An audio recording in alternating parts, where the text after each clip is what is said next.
Et ce que je tiens à vous dire, c'est que conserver les populations de l'extrême nord dans la pauvreté, sous éducation et tout ça, c'est voulu pour qu'ils soient du bétail électoral.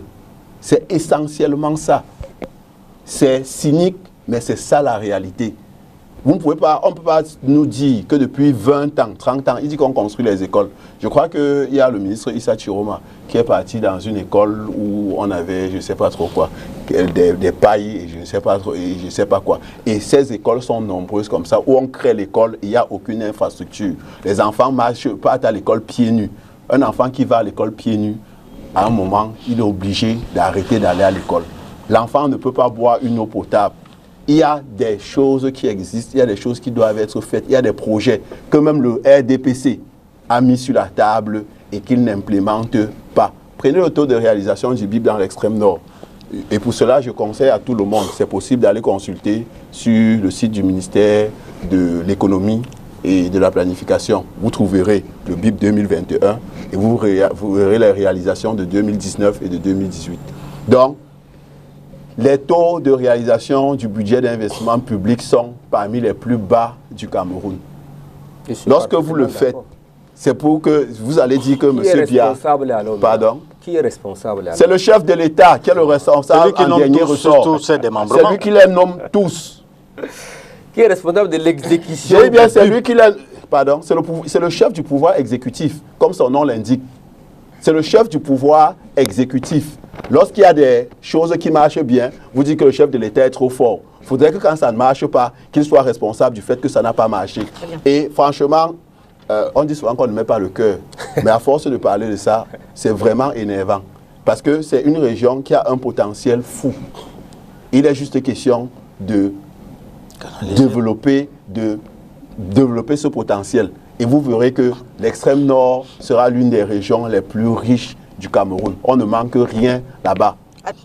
Que cette décentralisation n'a jamais été implémentée. Aujourd'hui, on a encore à se battre à envoyer les 15% des différentes mairies, mais on n'en voit pas. Un père de famille qui est méchant est un sorcier. Parce que je me rappelle qu'en 2018, le même chef de l'État... Exactement.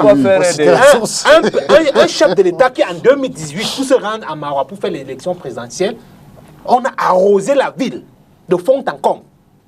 On a arrosé la ville. Parce que, permettez-moi, monsieur Oumara, ne m'interrompez pas. Vous voyez, il y a l'accès Kakatari, boulevard d'Irenou, Kakatari là, la résidence, les services du gouverneur, les lamidos de Maroua, allant au niveau de l'artisanat de Maroua. Moi, je suis de Diamar, je suis de l'Estème. La route là fait 5 ans. C'est le chef de l'État qui est responsable. Je peux continuer. Permettez, monsieur Oumara, monsieur Oumara, c'est génie militaire. Monsieur Oumara, j'ai la parole. Respectez mon temps de parole. Celui qui est responsable, celui qui est responsable de tout ça, celui qui est responsable de tout ça s'appelle Paul Biya.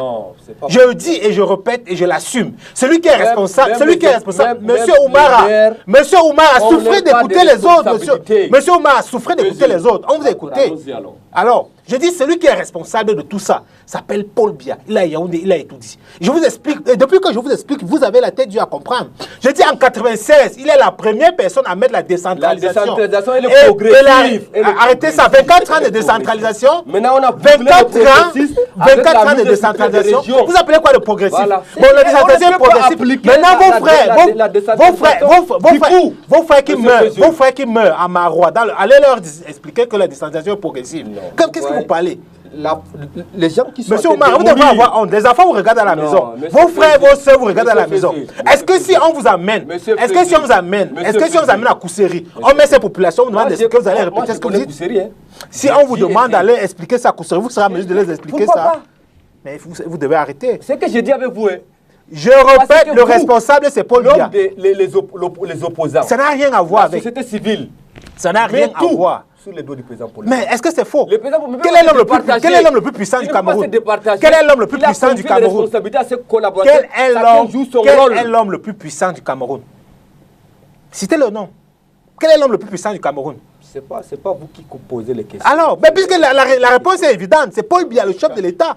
Et je dis, c'est le même Paul Biya, le même chef de l'État, qui en 1996 a inscrit la décentralisation. Et lui, il était la première personne. Il était la première personne à dire que la décentralisation est la solution pour le développement local. Bien sûr. Et c'est 20 ans après qu'il a mis sur pied un ministère chargé du développement local.